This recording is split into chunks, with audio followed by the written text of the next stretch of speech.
Okay, what we're going to do here is something called the Central Dogma. So we'll call this the Central Dogma. And what the Central Dogma is, it's pretty central to biology, but what it is that DNA, so I'm kind of a color coordinated kind of person, can go on, and what we'll write there is to mRNA, but DNA can also be replicated, so we can make more DNA, and we'll call that DNA replication. And then this would feed into the process of mitosis. So that's why you'd want to replicate your DNA, because you want to make two cells. To make two cells, you got to make two copies of DNA. So that's DNA replication. You might also want to take this DNA and turn it into mRNA, because mRNA is kind of like the blueprint of DNA. The DNA can also be ultimately used to make protein, and mRNA is kind of the blueprint that leaves the office. So what I'm trying to say here is that DNA is like the blueprint for protein. It's pretty important. You don't want it to leave the office, so to speak. If we were thinking like in architectural terms, the office being the nucleus. You need to make a copy of that blueprint to take it out to a job site if you're building a building, or in this case, you need to make a copy of that DNA to take it out to the cytosol to turn it into a protein. Well, that copy that you're going to take out to the cytosol is called mRNA. Now, this process of making DNA into mRNA is called transcription. And it's kind of like our example. Transcription means to make a copy of something, or translation means to then put it into effect. So this is translation. mRNA to protein is translation. So now that we can broaden out a little bit, let's draw this a little bit. So the first thing is, let's just draw a cell. So we'll say this is a cell. And then of course inside of its nucleus, we'll make this the nucleus. And that's where we're going to have DNA. So we'll draw our little DNA in here. And again, what we're going to do is down here we'll say, well, what are you going to do when you just want to do DNA replication? And so we'll go through this process down here.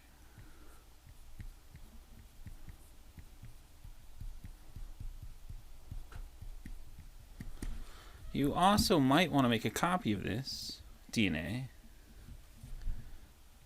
And if you recall, when we talked about DNA, we make a copy as mRNA, and that's a single strand, so we're not going to draw the double helix, but that's going to be our mRNA. So again, this is our mRNA,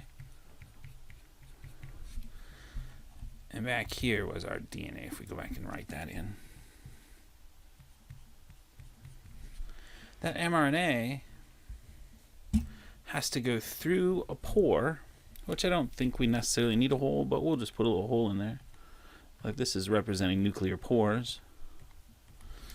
That mRNA is going to go through that pore, and it's going to exist out here as a copy. Out here, we can go ahead and do the brief on the parts, but you're going to have little parts in here, like a ribosome, and the ribosome is going to turn that into a protein for us. So this, we'll draw it like this. It's going to represent our protein. Again, this step up here, converting to mRNA, is transcription, which we'll put out here.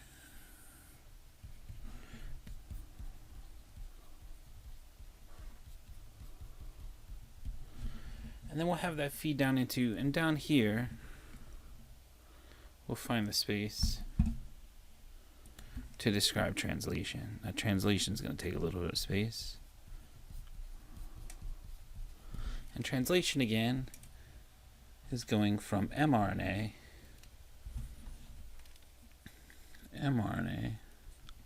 into protein. So let's first come back and start and just talk about DNA replication. Let's get ourselves some space here. Maybe zoom in a little bit so we have plenty of space. All right, so DNA replication is essentially DNA to DNA, so let's go ahead and write that.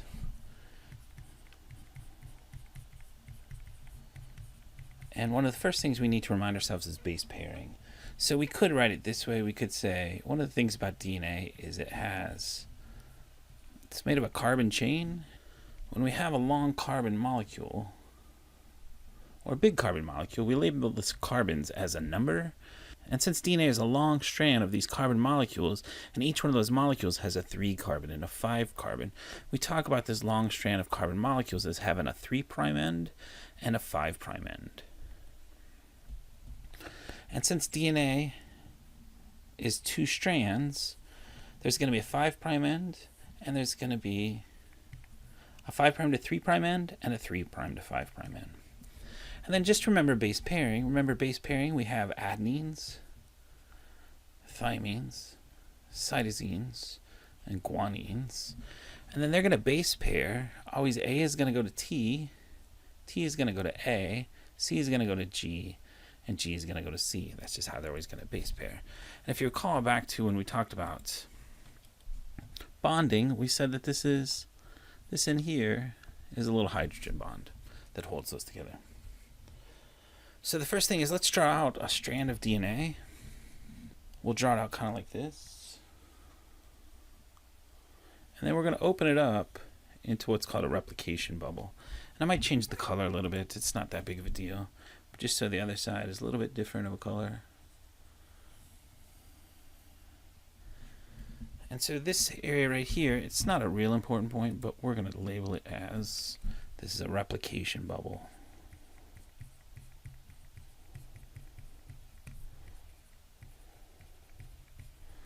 Now the first thing to note, and again, it's not a huge deal, but you might ask, well, how does this DNA get unwound? And there is a little wedge in here. There's a little wedge protein that basically unwinds the DNA, and that's called a helicase. So that unwinds your DNA for you. Let's go ahead and add on here too, so that we remember these numbers, that you have a 5' end and a 3' end. Then of course it's going to be opposite for the other strand, so this would be a 5' end and a 3' end. And the only reason you really need to worry about that is because there's something called DNA polymerase. DNA polymerase is going to be the molecule that matches base pairs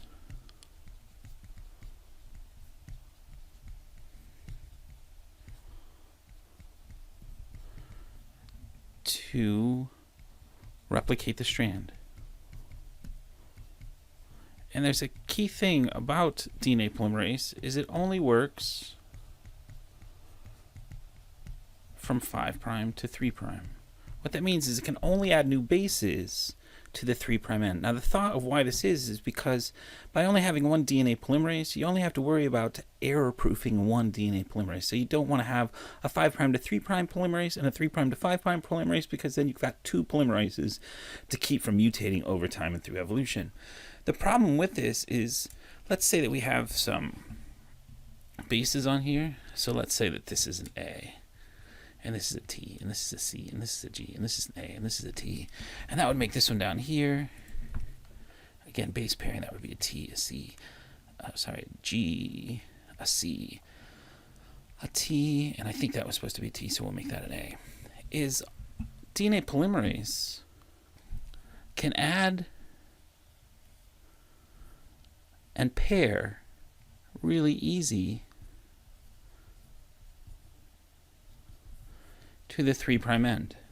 So this DNA polymerase can go along and it's going to make a copy of the DNA.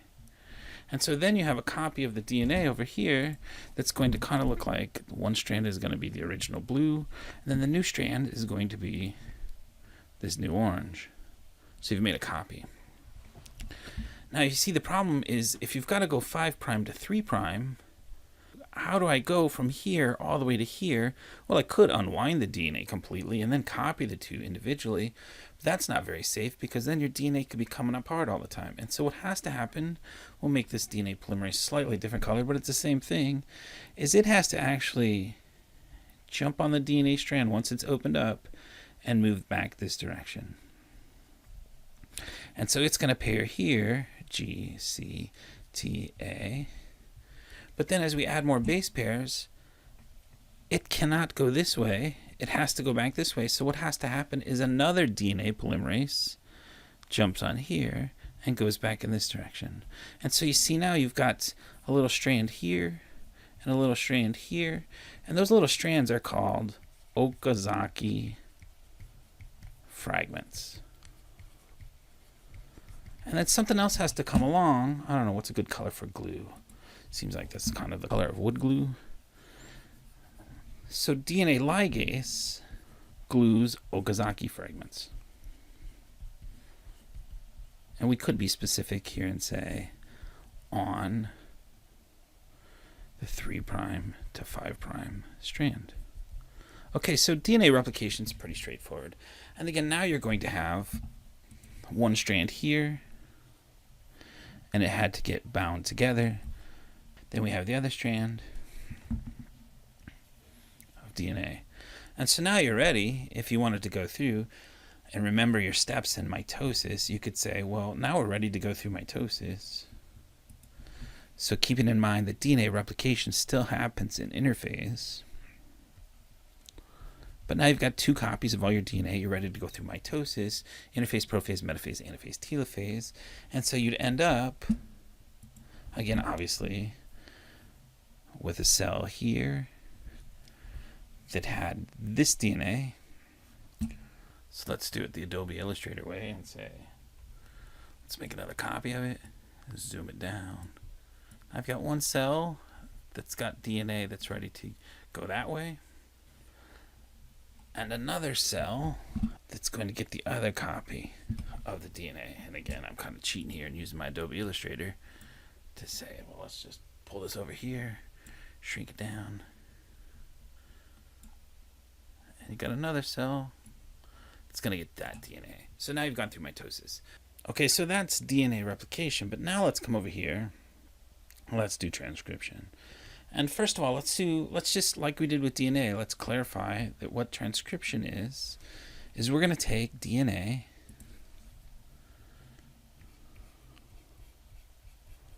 and turn it into mRNA. And just like we did before, let's do our base pairing. So let's say we've got a DNA here. We'll just make it straight, and we'll say that what we have here is a T, A, C, A, G, C, T. So that's our DNA. What would be the pairing? Now remember that when you move to RNA, you no longer have T's, you no longer have thymines, you have U's. And so now our base pairing is going to be T to A, U, G, U, C, G, A. And so where we had a T before, we'll base pair with an A will base pair with a U, a C with a G, and then of course a G with a C again too. So if we take our DNA, let's say here's our strand, we're again going to unwind it.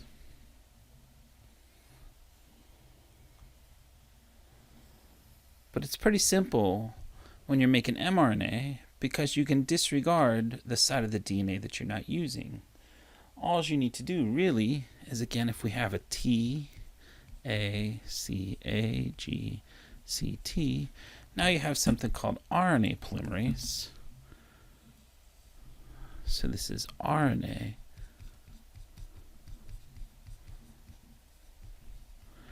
So RNA just rides along, and base pairs are T to an A, are A to a U, a G, a U, a C, a G, and an A.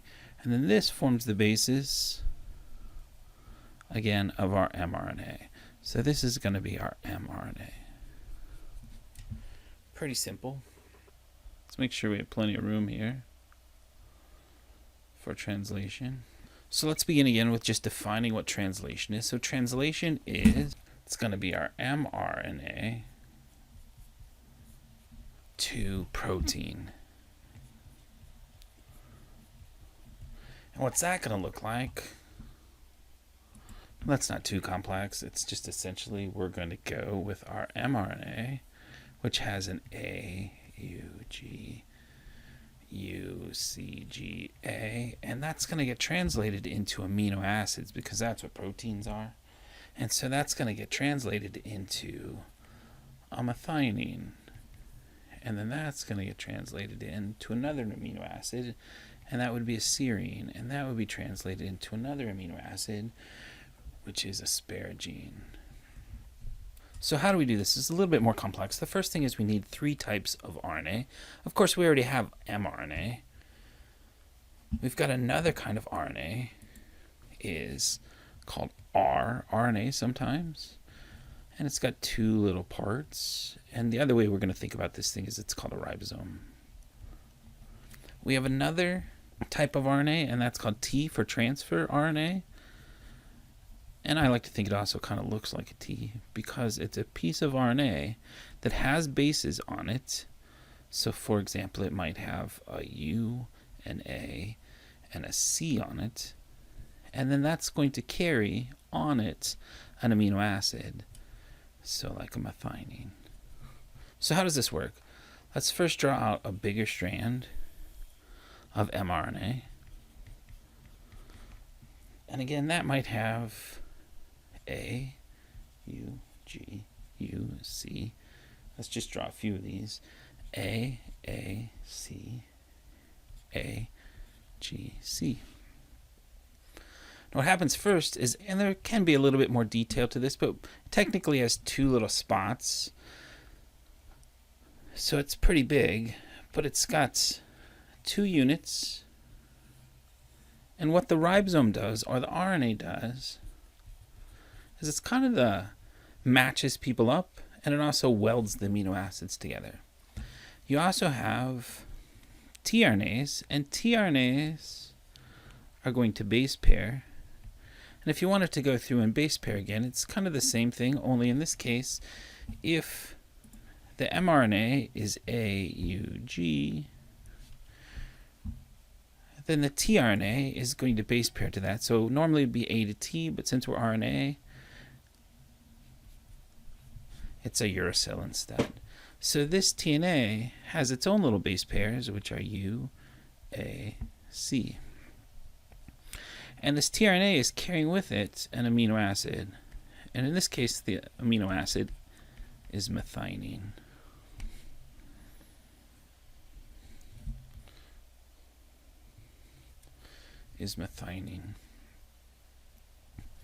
Now let's add the next one. So the next tRNA comes along. It's got an amino acid. And UCG codes for A, G, C. And this one codes for a different amino acid. And this one's serine. Another tRNA comes along. Binds here, UUG. And UUG codes, and I could be wrong about this, but I think it codes for asparagine, which is one of the 20 amino acids. So ribosomal RNA will also combine these amino acids together so that you end up with a long strand of protein. And what a long strand of protein is going to look like then is, of course, amino acid, amino acid, amino acid, amino acid, amino acid. And we learned about that when we talked about chemistry of protein structure. So this is the primary structure of a protein. Now that's going to go through the ER and fold and get secondary structure, tertiary structure, and quaternary structure. And one of the things I'd like to go through with you is there are 20 amino acids, first of all. So you have 20 amino acids. So if each, let's just pick on this one, if each one of these coded for 1 amino acid, we have 4 possible bases. So if you had a 1 base pairing, you could code for 4, I'm going to abbreviate amino acids with 2 alphas. If you had 1 base pairing, so there was only 1 of these in here, you could only code for 4 amino acids. If you had a U, you'd be one amino acid, an A, you'd be another amino acid, a C, another amino acid, or a G, another amino acid. If you had 2 bases, so now we said, well, what if this codes for 1 amino acid? Well, now you could have 4 different amino acids in the first spot, so you could code for 16 different amino acids. But again, we have 20. So that's why we have to code with 3 amino acids in a tRNA. We have to use 3 base pairs. So that's 4 by 4 by 4. Because again, it could be an A, T, C, or G in the first spot, A, T, C, or G in the second spot, and A, T, C, or G in the third spot. So that's 64 possible amino acids. But again, you only have to code for 20 amino acids, so you got a lot of left over. So this is called degenerate coding. So now you might ask, okay, if you've got 64 possible combinations and only need to code for 20 amino acids, how does that work, or how does this degenerate pairing work? And one of the first ways we can do this is I'm going to focus in on this area just a little bit. Give yourself some space. Let's make a little table. So we're not going to draw this whole table. We're going to draw enough so that you see the basis of degenerate coding. This code is also called the universal code because it pretty much is the coding of how we code for a triplet. So those 3 amino acids in the tRNA are called a triplet, how those code for specific amino acids. So first of all, we'll just make the very basics of this table, and we'll say that, well, the first base of the triplet could be a U, could be a C, that's supposed to be C, could be an A, or could be a G. And then the second one also could be a U, could be a C, could be a G, and could be an A. So that allows us to start to make a table of, okay, what if the first 2 are UU? But of course, the third one could be either a U, C, G, or A. So those are 4 possible triplets that begin with UU. How it's degenerate is both of those 3 codons themselves together code for the amino acid phenylalanine. So that's why it's called degenerate, is because you can have 2 different triplets code for the same amino acid. Or these 2 both would code for a leucine. Now you don't have to memorize that. I'm just trying to show degenerate coding. And that would go everywhere else too. So for example, you could have a UA, and then that also could be UAU, UAC, UAG, and UAA. Now these are 2 very important codons. These 2, UAA and UAG, are important because they're what are called stop codons. And let me add the other one. The other one is UGA. That one also is a stop codon. So what do I mean by stop codon? What I mean by stop codon is if we come back over here, and I didn't plan ahead enough to know to make this a stop codon, but let's say that this last 3, if we can go back and cross it out a little bit, if this would have been UAA, that would have coded for a stop. And that's how we stop the mRNA, and we stop turning the mRNA into protein. Now there's one other kind of special codon that I would like to cover, and it's pretty important for a variety of reasons, and we'll just go ahead and put it in green. You'll notice that I did plan ahead here, and so an AUG is a start codon. And an interesting thing about AUG is it always codes for methionine. And we saw that over here, and I was deliberate here, when I said that an AUG always codes for methionine. Now, one of the important things about that is in order to get methionine, you need the vitamin B12. And that's going to come up over and over in this class, that B12 is necessary to make methionine. So you're going to see that later on. If you don't have enough B12 in your diet, then you don't have methionine, then you can't make proteins. And one of the most important proteins in your body is hemoglobin. When you don't make hemoglobin, you can't carry oxygen, and so you get anemia. So lack of B12 causes something called pernicious anemia. But you also might recognize that if you don't have B12 and you don't make proteins, of course that's going to affect hemoglobin, but it's also going to affect other cells in the body that use a lot of protein, like neurons. So you want to be careful about B12 deficiency because it can lead to pernicious anemia and it's going to make you tired, but it can also lead to nerve damage. And so you want to make sure that you get your B12. So now I think we can pan back out on this.